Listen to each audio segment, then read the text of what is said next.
Brasil de Fato Entrevista. Olá, começa agora mais um Brasil de Fato Entrevista. Hoje a conversa é com o escritor, militante da causa indígena e da questão ambiental, Ailton Krenak. Ele participou da Assembleia da Constituinte, que elaborou a Constituição de 1988 e da Aliança dos Povos da Floresta, idealizada por Chico Mendes. Na semana em que o crime da Samarco, Vale, BHP Billiton, em Mariana, completa 5 anos, Ailton fala como os Krenak, que habitam a margem esquerda do Rio Doce, foram atingidos pelo rompimento da barragem. Ele também fala sobre o que chama de economia do desastre, em que empresas se beneficiam financeiramente a partir de tragédias. Confira. Aqueles patrimônios, aquelas vilas que foram destruídas e as pessoas foram assaltadas dentro de casa de noite, morrendo debaixo de lama, aquele evento não tem importância nenhuma do ponto de vista ético, do ponto de vista moral, para os gerentes, para os grandes financiadores dessa atividade e, finalmente, para os seus chefes, o CEO, os diretores, tanto que nenhum deles, entendeu, veio a público pedir desculpa pelo que aconteceu. Pelo contrário. Cosmologia. Os nossos antigos, eles acreditavam que tinha eficácia em botar as nossas crianças dentro da água e falar com o rio e pedir para ele proteção para aquelas pessoinhas que estavam começando suas vidas, para eles poderem andar, serem fortes. E depois essas crianças que se tornavam pessoas saudáveis e fortes, continuavam conversando com o rio, pedindo para ele, me dá peixe, atu, boquinhauí, me dá peixe bom. E conversando com ele para ele dar saúde, conversando com ele para ele dar comida, e essa reciprocidade das pessoas, do povo dos Burum, que são os Krenak, com o rio, que é o Atu, com o território onde nós vivemos, com a montanha, ela não é uma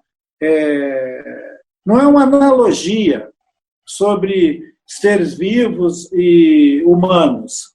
É uma cosmologia, né? Ou uma cosmogonia. É o jeito que esse povo pensa que é o mundo. Não é só o Rio Doce. É assim que nós pensamos que é o mundo. E com a dissociação da ideia de que o mundo é uma coisa e nós, os humanos, somos outra, nasceu essa abstração que chamam de meio ambiente.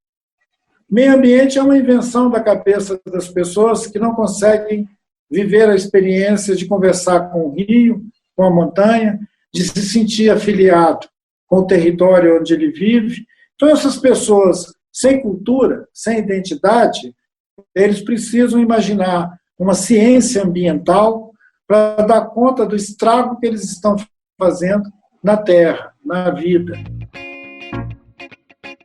O crime que aconteceu em Mariana em 2015. Uma enorme rede de vida foi abalada pela lama que desceu da barragem de Mariana numa extensão de mais de 600 quilômetros de lama em alta pressão, com a velocidade do vento, matando e destruindo a paisagem ribeirinha também. Não só a calha do rio, a beirada do rio. Vocês souberam que 1 ano depois, os macacos estavam morrendo e quando foram colher os restos para levar para fazer biópsia, descobriram que eles estavam morrendo porque a cadeia alimentar deles, a cadeia que eles integram, tinha sido destruída e eles estavam sendo atacados por uma febre, que eles chamaram de febre amarela. Então, muitas espécies de insetos, de pequenos organismos que viviam da atmosfera do rio, da ecologia do rio, das beiradas do rio, elas morreram. Elas foram calcinadas pela lama. Então, o que sobrou foram vagas na cadeia ecológica daquela bacia do Rio Doce, e algumas espécies que se alimentavam da produção do rio, elas migraram ou morreram. As capivaras, que são animais grandes, elas migraram, elas deram no pé. Vai completar 5 anos agora que esse evento aconteceu.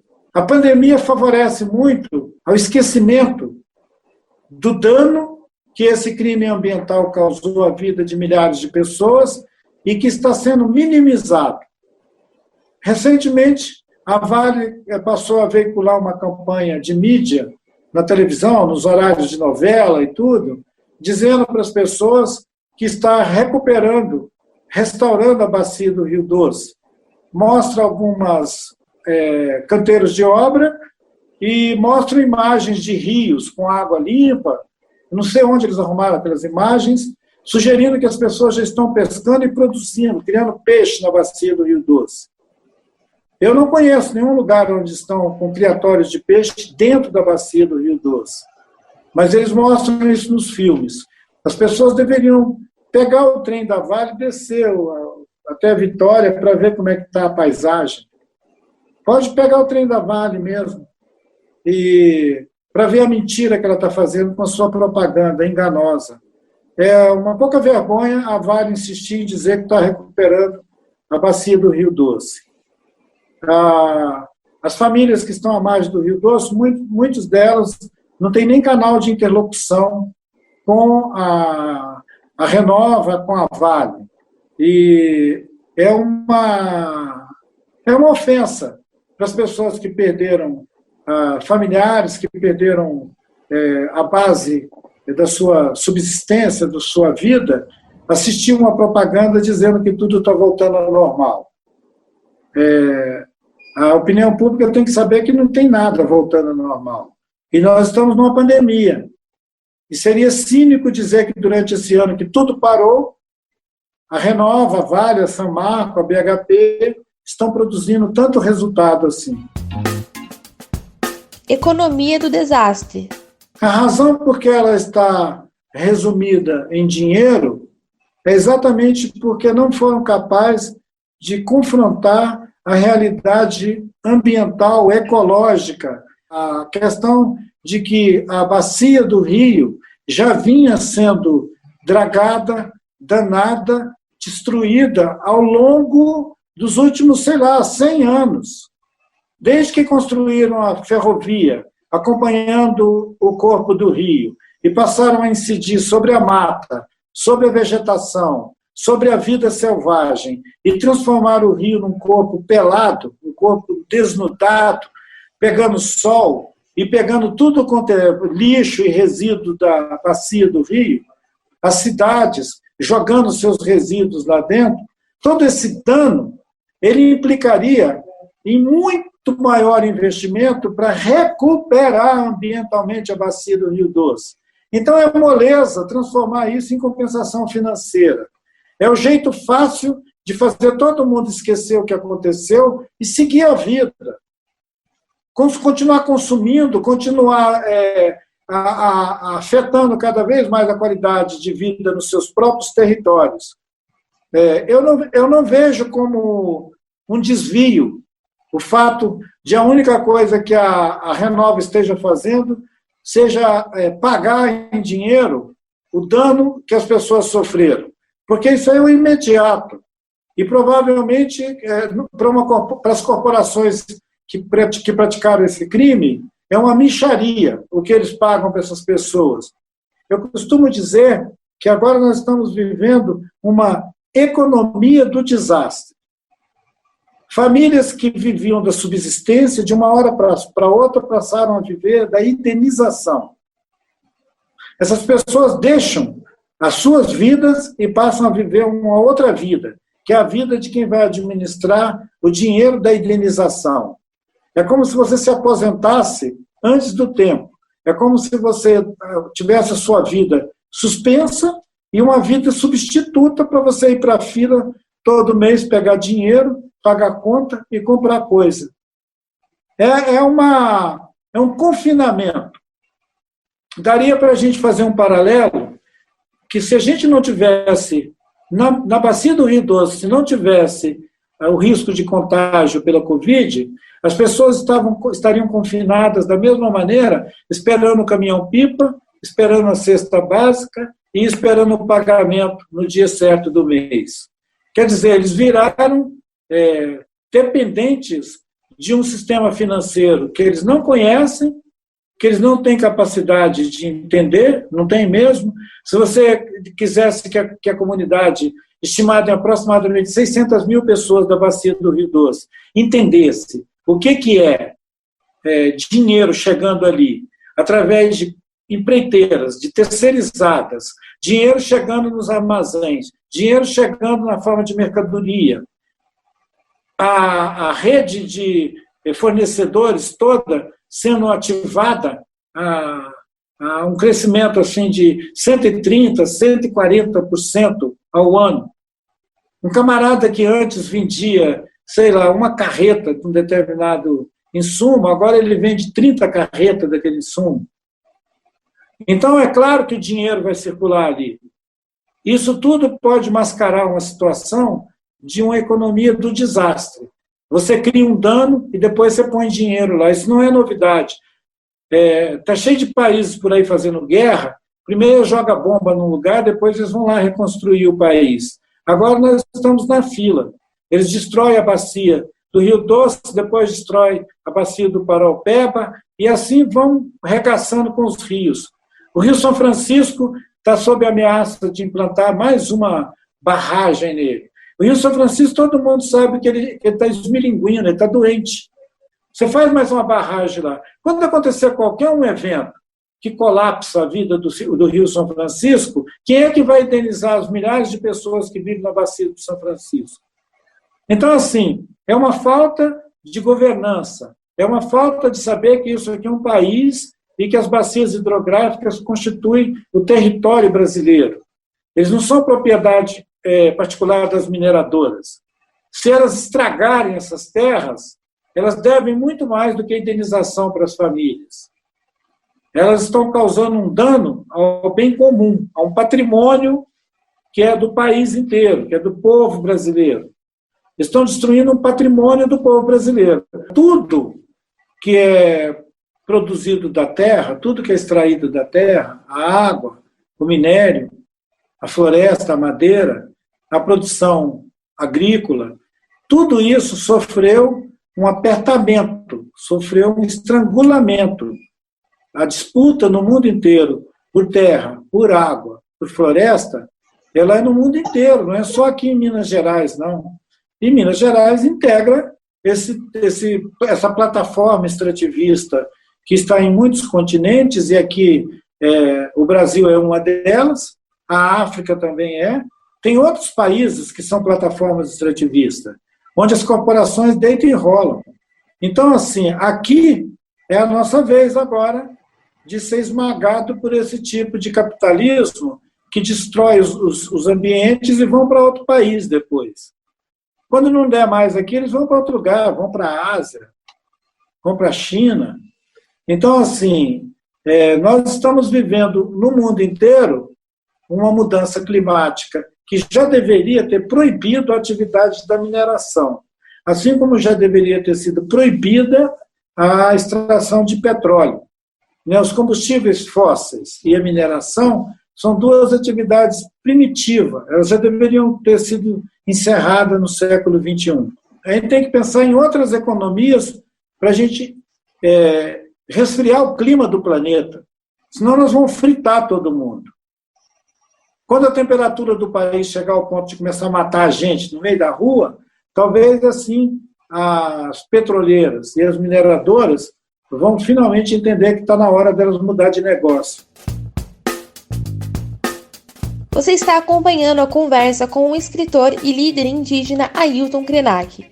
Na conversa de hoje, ele já falou sobre cosmologia, o crime cometido pela Samarco, Vale e BHP Billiton em Mariana, no ano de 2015, e a chamada economia do desastre. O tema agora é a mineração e o racismo.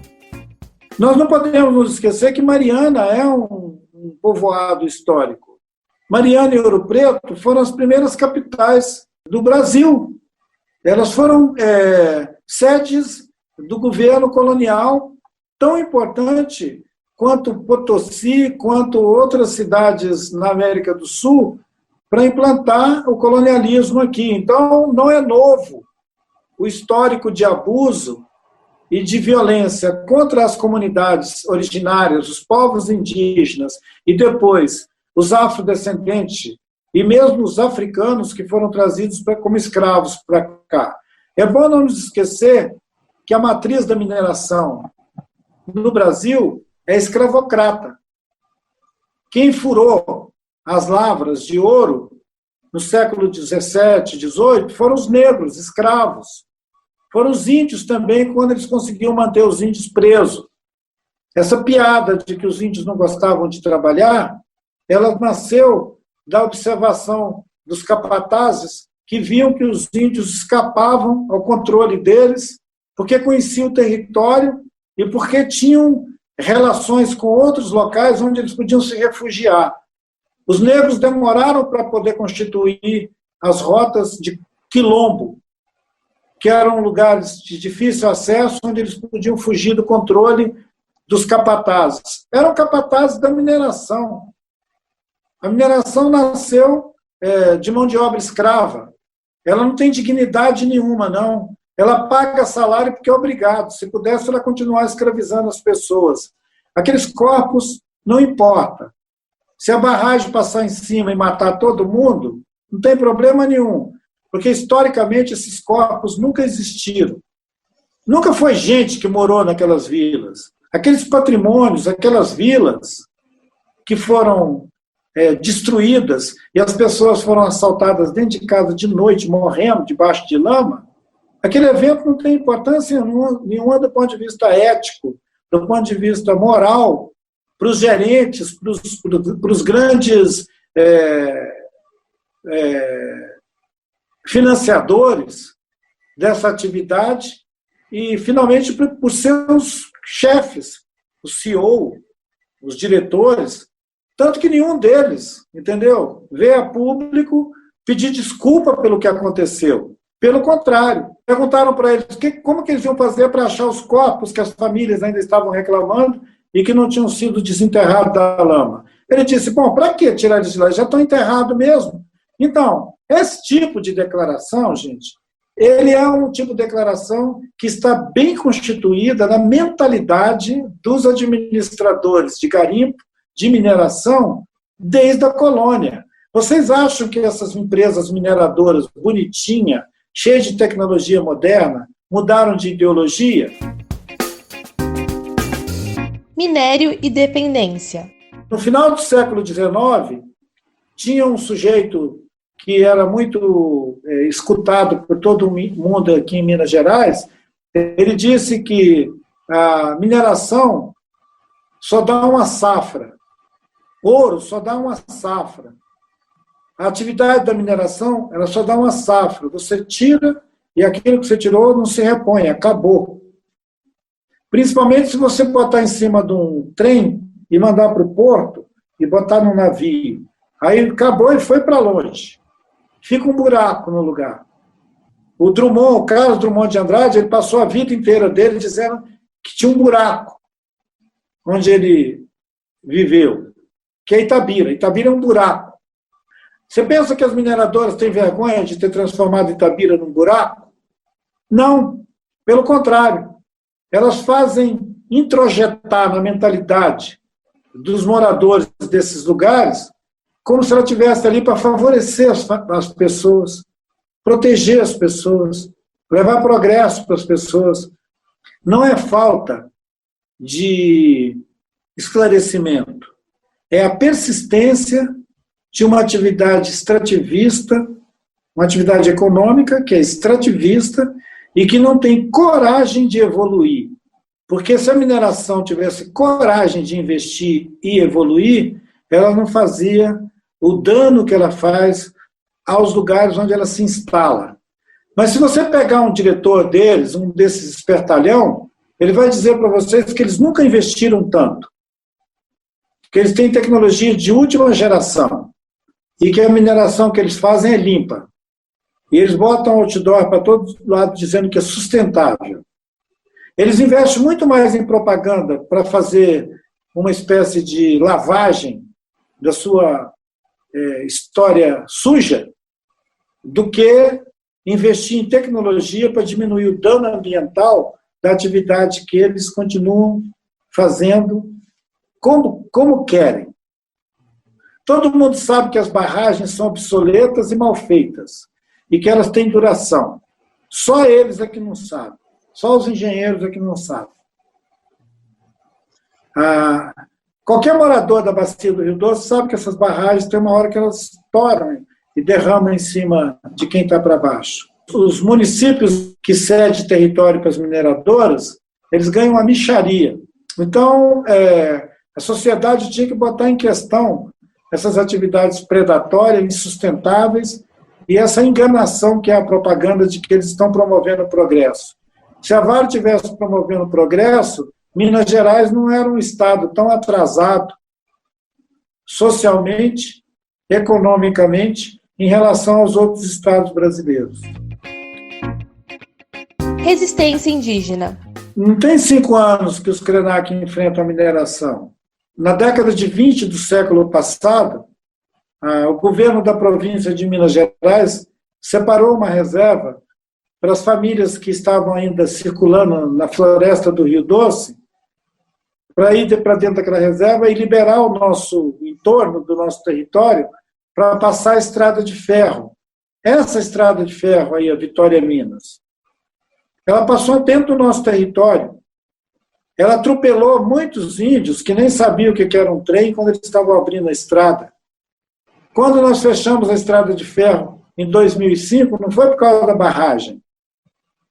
Nós fechamos a estrada de ferro em 2005 por causa do licenciamento adulterado da hidrelétrica de Aimorés. Essa barragem foi construída para atender a demanda de energia da Vale do Rio Doce. E nós sabíamos disso.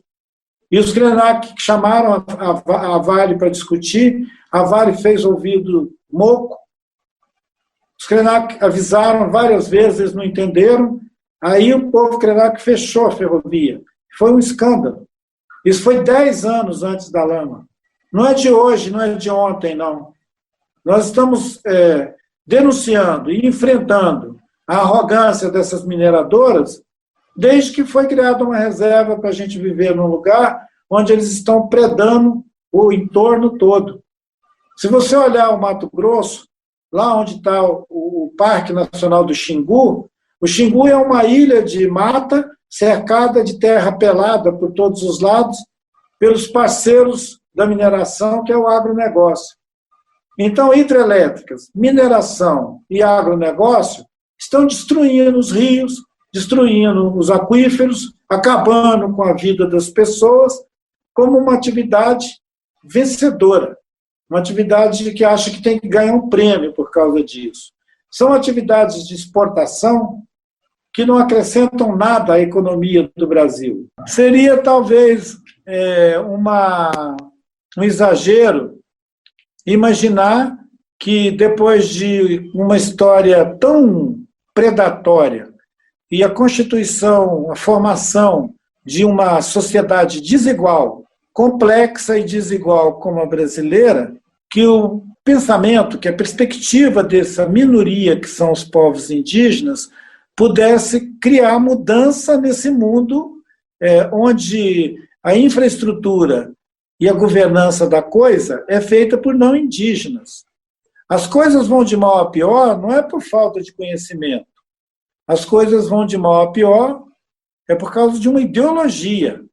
É uma ideologia individualista que dá prêmio para a meritocracia, que estimula a competição e que não está interessada em aprender a viver bem. As pessoas estão interessadas em se dar bem, que é diferente de bem viver. O pensamento indígena é o pensamento do bem viver. E a sociedade estimula o se dar bem. Então está cheio de gente que só quer se dar bem. O empreiteiro quer se dar bem, o diretor da mineração quer se dar bem, o cara que dá licença fajuta se dá bem, o membro do conselho que deveria votar sim ou não quer se dar bem. Então, como toda essa cadeia cooperativa entre si querem se dar bem, vai demorar muito para eles darem ouvido a um pensamento dos povos originários de que a terra é a nossa mãe e que a gente precisa respeitar a vida para além do humano, que não é só gente, homem que vive. Eles não respeitam nem os seres humanos, que são mais ou menos parecidos com eles. Imagina se eles não respeitar um rio. Então, meus amigos, é necessário ver que o povo indígena é uma minoria ínfima.